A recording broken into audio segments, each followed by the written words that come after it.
rolling. Right, so I'll read out the statement, yeah, and then I'll go around and ask you each what you think. Okay, video games are having a negative effect upon the younger generation in today's society. Explicit sexual and violent content, bad language, and the objectification of women and men is leading to worrying trends in behaviour, addiction, isolation and aggression. More regulation is required, urgently, to clamp down on this problem. Ross, what are your thoughts on that?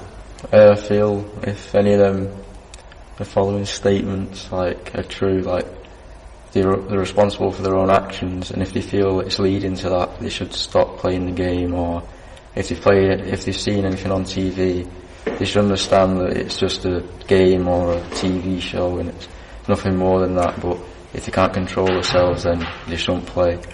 And if the parents are letting them do that and letting them get away with that, they're also in the wrong. Okay, so it's very much down to the individual responsibility. Yeah. Okay, Ramil? Well, you basically just said what exactly I was going to think. Well, there's nothing wrong with agreeing and having a similar... I agree, because sometimes a person has to sort of be able to tell fiction from reality, so it's kind of just basically down to the individual, like you said. So I disagree with the statement. I disagree with the statement because I think that people just look to video games just to blame them. They're sort of used as a scapegoat. Oh yeah.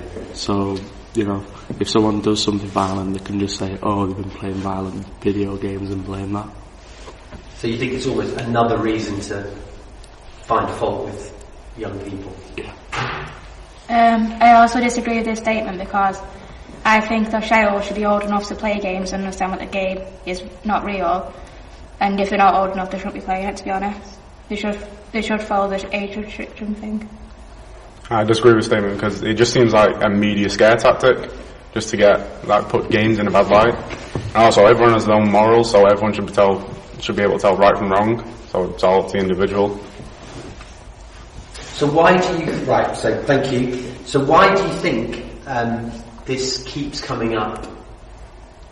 Because more and more violent games come out month by month, but it's them mostly meant for adults rather than children. Yeah, it's the closest thing to blame. Yeah, and because everyone puts teenagers and young people in a bad light anyway, and like the other said, they just use it as another scapegoat to blame teenagers. Yeah, and when people do something wrong, they're not trying to admit that they've just done something wrong. They're just trying to find something they can pick up and blame. Yeah, they'd rather blame someone else than blame themselves. And do you think often it's not actually to do with video games, it's to do with or films or radio? Because nobody really hits people over the head with a console, do they? No. They go out and they riot, they do this and the other. It's a bigger problem, isn't it? Yeah, it's because the mass shooting, the Aurora shooting, the person said it was because of the Batman film, but it turned out he had mental illness, so he just used that to blame rather than blame himself and use it as his own aggravation.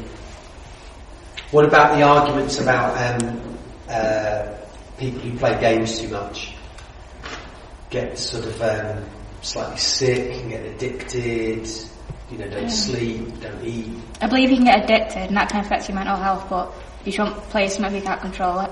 Yeah, it's partially true that you can get addicted to it, but it's not like a serious addiction like drugs or anything. It's not that bad. No.